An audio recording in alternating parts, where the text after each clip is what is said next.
Amnesia, a machine for pigs, is a more sophisticated game for a higher caliber of gamer.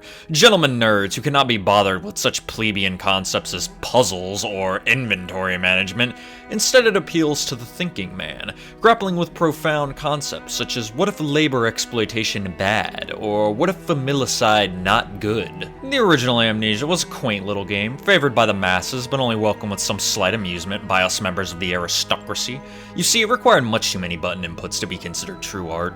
A respectable member of the upper crust should not be asked to press more than one key at a time, so I was forced to make my butler finish the game for me. A Machine for Pigs, however, had just the perfect amount of gameplay to warrant my engagement. But enough modesty, here is a story summary. You play as Oswald Mandus, a member of the English upper crust who awakes with a hangover after a night of bourgeois debauchery. You awake on the floor of your room and realize that your two sons have once again stolen your credit card to go purchase food. Apparently your guests' leftovers aren't good enough for them. Resolving to discipline them with your trusty electric lantern, you embark on a journey to find them in the dark depths of... Alright, that's enough being a sarcastic asshole, time to talk about development. After the release and groundbreaking success of the original Amnesia, Frictional began work on their next game, Soma. They could read the writing on the wall though that the demand for a sequel to Amnesia was high, so they took notice of a mod being developed by a small team called the Chinese Room.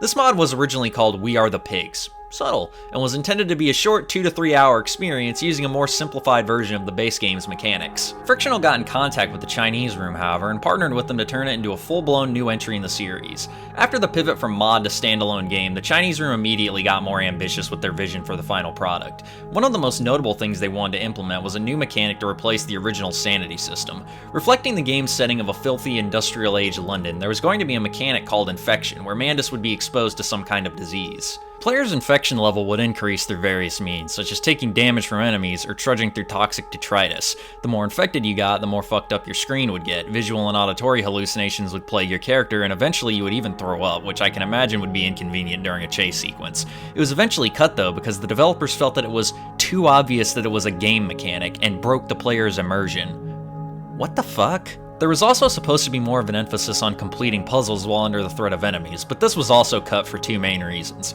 Firstly, Frictional apparently wanted a more streamlined experience that wouldn't be too difficult for players, and secondly, the Chinese Room apparently had trouble creating engaging puzzles, which is apparent in the final game. After a somewhat challenging development, largely defined by communications issues between the two studios, the game was released in 2013 to a, let's just say less than warm reception. To be honest, I kind of agree. There's some things that I like about this game, but it mostly just feels like a lot of unfulfilled potential. The biggest reason for that is that it mostly just feels like a more stripped back version of the original game, which itself didn't really have the most in-depth gameplay system. Before I start to bitch, let me talk about some things that this game does pretty damn good. I think the most effective part of this game is its sound design. If you've been around the block with horror games, you know how important good sound design is. Whether it be an atmospheric soundtrack and background noise that makes your crotch hair stand up, it's an integral part of the spooky formula, and this game does it really good. The constant cacophony of industrial machinery means that the player is constantly on edge because you can barely hear a damn thing. If you've ever seen Eraserhead, it's a pretty similar soundscape, this constant symphony of factory machines from hell. Even just pulling a lever gives you this fucked up harpy screeching.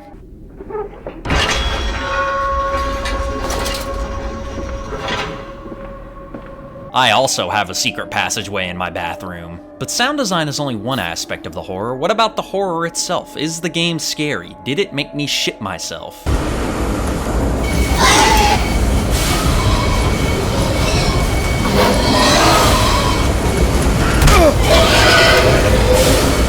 Yes, it did. Seriously, this game got me good quite a few times. The pigmen might not be as iconic as the gatherers from the first game, but I think that's mostly due to the fact that they show up less. They're freaky as hell, and seeing their silhouettes move through the dark is unnerving as all hell. In general, this game has such an oppressive atmosphere. The noises, the near total darkness, and just the bleak, rundown setting of turn-of-the-century London is a great place to set a horror story. There's a nice contrast between the high-class living spaces of the early game and the filthy urban environments of the late game. This is all tied together by a dark story that deals with the horrors of the Industrial Revolution. The technological marvels of the time also played a huge hand in cementing the era's inequality and enabling its worst excesses. This was the birth of unchecked laissez-faire capitalism, before government regulations came in and started creating stupid shit like child labor laws and safety regulations. The narrative is largely delivered through a combination of voiceovers, audio logs, and written notes. The writing is great, but I'm a 12-year-old, so I laughed at things that weren't meant to be funny. Debussy. How can a man shit so much blood and still live? I ask myself that every time I finish a bucket of KFC. I stand here, penis in hand. What the fuck? Why is he holding his dick? Did he practice his chain yanking in preparation for this game? Alright, I'm done being a child, I promise. Now, what did I not like about this game? Well, my YouTube friends, the biggest thing I had a problem with was the gameplay. The problem? There was no gameplay, or at least very little. You spend a vast majority of the time walking from point A to point B with no detours. The game is about as linear as a line graph. Puzzles? Who needs them? We ain't got time for puzzles, there's a story to experience. Those enemy encounters from the first game, there's like 2 and they're piss easy. That clip that I showed earlier, yeah, I didn't actually die there, and the pigmen have no object permanence, so like the second I was out of their sight, they forgot about me. Exploration? Remember, this is a line graph we're talking about here. This was my biggest problem with the game. It's the almost total lack of any real interaction with the game's world. Video games are distinguished from other artistic and entertainment mediums by the requirement of player input, so when a game has very little of that, I find it to be a bit of a problem. This game was part of the trend in the early to mid 2010s of games that seemed dead set on removing the game part of the equation. The common justification for this was that gameplay systems such as combat, puzzle solving, or exploration got in the way of the atmosphere and narrative. While that can be true, that's kind of the point of video game design.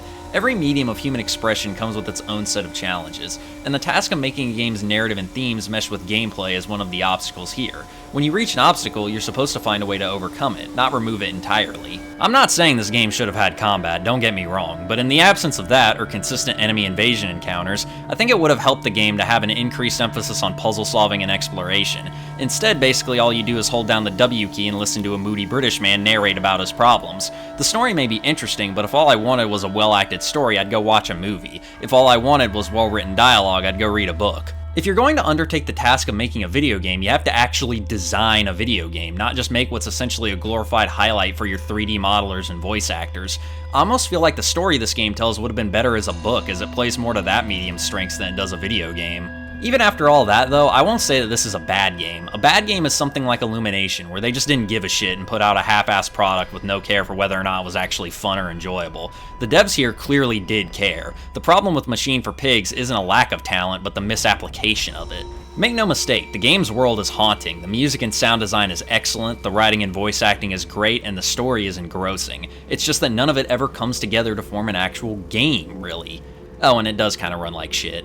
But back to the story. Since it's the main focus of the game, I kinda have to talk about it. Basically, it's about a British industrialist named Mandus, who wakes with amnesia concerning the past year or so of his life. All he knows is that his mansion seems largely deserted and his kids are missing. He gets a call through this intercom thing from a guy who tells him that his 2 little shits are stuck in a machine for pigs, and he has to make a dark descent to fix everything and get them out. Anyone who's consumed literally any media ever can probably see at least 2 twists coming right off the bat. Your kids are dead because your guy killed them, and the dude over the radio doesn't exactly have what you'd call altruistic intentions. Predictability in a plot isn't necessarily a bad thing though, in my opinion, it's about how it plays out.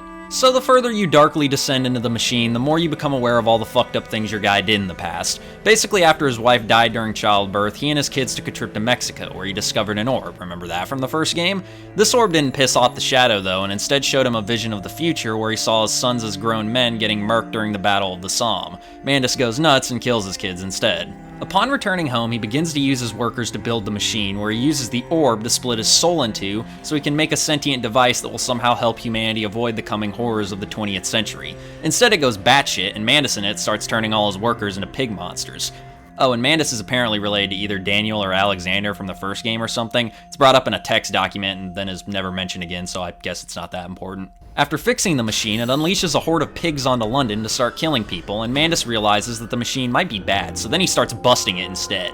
Mandus realizes that the only way to stop the machine is to sacrifice himself, so he does just that, and the game ends as the clock strikes midnight on New Year's Eve and the 20th century begins. That was a somewhat abridged version of the game. It's pretty short, I beat it in about 5 hours, and I've heard of people going through it in like 2, so there wasn't really a whole lot to cover there. The story was pretty neat, definitely spooky, and deals with some interesting themes about the human capacity for evil and its relationship to technological progress. So what's my final verdict of this game that came out 10 years ago that no one needs a review for because they probably already played it?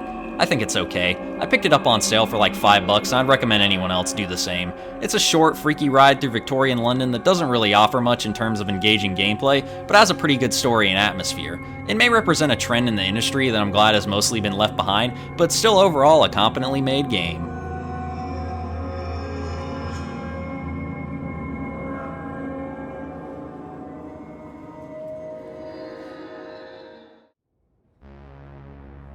Hey everybody, if you made it this far into the video, I just want to say thanks. It means a whole lot. Don't forget to like, comment, subscribe, all your standard YouTube outro stuff that you always hear. And other than that, I will see y'all in the next video. Goodbye.